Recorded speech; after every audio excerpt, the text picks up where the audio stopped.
Hi, I'm Gino Fragnito, the Government Relations Director of the Minnesota CPA Society. As a CPA, you have a unique opportunity to help shape and influence the policies and decisions that legislators make every day. These decisions impact you, your clients, and the businesses you represent. Recently, I sat down with State Senator Michelle Benson, and she discussed how to effectively communicate with legislators. Here's what she had to say. State Senator Michelle Benson is here today to talk with us about communicating with legislators. Thank you, Senator Benson, for joining us. I'm so happy to be with you, Gino. Some of our members may know this, but you bring a unique perspective to the legislature as being a CPA and also an elected official. How has your training and background helped you as a CPA and a legislator? Well, a couple of things. As CPAs, we're supposed to be skeptical, thoughtful, dig into facts when we're being presented with new ideas, or even reviewing old policies.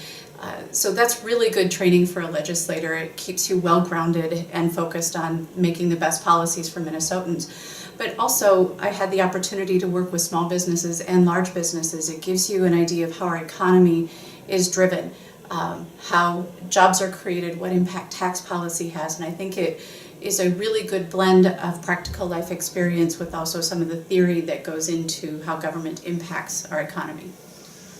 Thank you. What are some tips that you might offer CPAs who want to make contact with their legislator about a particular issue? I would say absolutely reach out to your legislator. If there's something going on in St. Paul or with their congressional delegation in Washington, reach out to them. CPAs are well respected at the legislature, mostly because they come well prepared with the facts in hand. They have good life experiences. If you do taxes for family, you have family experience in your background. If you work with small businesses, you can add that perspective. If you come from a corporate or a large accounting firm, you come with yet a different perspective, and all of that matters at the legislature. So come prepared with your facts, come prepared with a personal story. If there are talking points that someone has given you, hand that to the legislature, but then talk about how the legislation impacts you personally. And that will help it stick in the mind of the legislator. They can review the talking points at their convenience, or when somebody like Gino comes down to the Capitol, they'll already have some background, but that personal story will stick with them. And I think it's important that they remember that it's those little things that can make a difference in that communication too. So attention to detail is important. Yes, and you don't want to get too bogged down in numbers, but if there are critical numbers, make sure they are written on a piece of paper and then communicated in your story. If it's a tax impact for a family, make sure that that number is written down, because the legislator might use that in testimony or behind the scenes in an office trying to make changes to the legislation to provide relief for the issue that you're advocating on. What are some things that you might recommend or suggest that CPAs avoid in their conversations, things that may not end up with the result that they intended? Well, as you know, legislators have very busy calendars. So timeliness, and legislators don't mean to be disrespectful if they're late for a meeting, but if you can be on time, be to the point. You have about 15 minutes usually in an office meeting unless you ask for more. So be respectful of their time. Remember, as much as it might not seem like it, sometimes politicians are people and they like to connect on a very human level.